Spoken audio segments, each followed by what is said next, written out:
देख रहे हैं एकल सत्य न्यूज, एक कदम सत्य की ओर। बीजेपी के रोसडा विधायक वीरेंद्र कुमार ने सुप्रीम कोर्ट के द्वारा दिए गए 370 पर फैसले का सम्मान करते हुए कहा कि चीन ने भी अतिक्रमण कर रखा है। चीन की जहां तक दीवार है, चीन की वहीं तक सीमा है। एकल सत्य न्यूज के लिए नीरज कुमार की पटना से विशेष रिपोर्ट। सुप्रीम कोर्ट का फैसला आ गया है और सुप्रीम कोर्ट ने इस फैसले को सही बताया है। जो केंद्र सरकार का जो फैसला लिया गया था धारा 317 हटाने का, तो इसका फैसला सही बताया है सुप्रीम कोर्ट ने। क्या कुछ कहेंगे? अब सदन निर्णय लिया, एक परिस्थिति बस 370 लगाया गया था वहां पर, लेकिन जब देश में परिस्थिति अनुकूल हुआ तो 370 हटा दिया गया।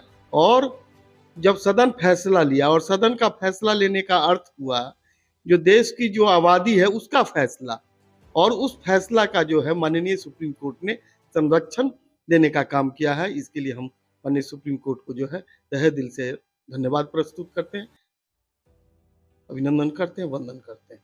सर, हालांकि विपक्ष के द्वारा जो है धारा 370 को लेकर कई तरह की प्रतिक्रियाएं भी दी गई थी जब हटा था। जम्मू कश्मीर से अगर हम बात करें, महबूबा मुफ्ती इन लोगों की, जो कि इन लोगों ने कहा कि ये कश्मीर के लोगों के साथ खिलवाड़ किया गया है। लेकिन आज जिस तरह का सुप्रीम कोर्ट का फैसला आया है, तो क्या सर अब जो है किस नजरिए से इस फैसले को देखा जाएगा?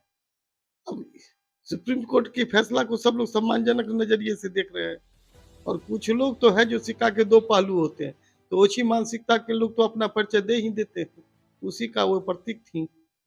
कल केंद्रीय गृह मंत्री अमित शाह का आगमन हुआ था पटना की धरती पे, और मुख्यमंत्री नीतीश कुमार जी की बैठक में शामिल थे। लेकिन उस बैठक को लेकर भी कई तरह के कयास लगाए जा रहे हैं। जमा खान ने कहा कि जो बैठक हुआ था, ये अमित शाह जो क्षेत्रीय परिषद की बैठक में आए थे उसको लेकर उन्होंने कहा कि अमित शाह मन से जाते हैं तो मुख्यमंत्री की शिकायत करते हैं, लेकिन विशेष राज्य के दर्जे की बात पर फिर एक बार बिहार को बेईमानी किया गया। देखिए, विशेष राज्य की दर्जे की बात है, और कल की जो बैठक हुई, तो बैठक तो मान लीजिए जितना भी क्षेत्रीय स्तर पर जो देश में बनाया गया है, कई भाग हैं, उसका तो बैठक चलती रहती है। इसको राजनीतिक नजरिए से नहीं देखना चाहिए, न दलगत भावना से देखना चाहिए, इसको राष्ट्रहित में देखना चाहिए।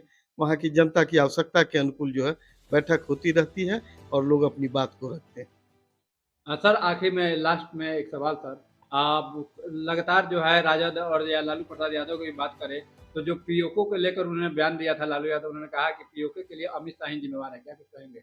अब पीओ के तो खाली पीओ की बात आप कर रहे हैं। इस बार 2024 में जो है हम लोग मजबूती के साथ आएंगे, और पीओ के नहीं, चीन को भी यह कहा जाएगा जो आपकी सीमा वहीं जहां तक चीन की दीवार है, बाद बाकी अतिक्रमण है और अतिक्रमण खाली करना पड़ेगा। जनता की जो ताकत मिल रही है, तो अपने देश का जो एक परिस्थिति वश जो भी भूभाग को जो है अगल बगल के पड़ोसी देश जो उस समय अवैध तरीके से हथिया लिया था, उस सभी भूमि को जो है खाली कराने का काम आने वाली सरकार करेगी। धन्यवाद सर। धन्यवाद।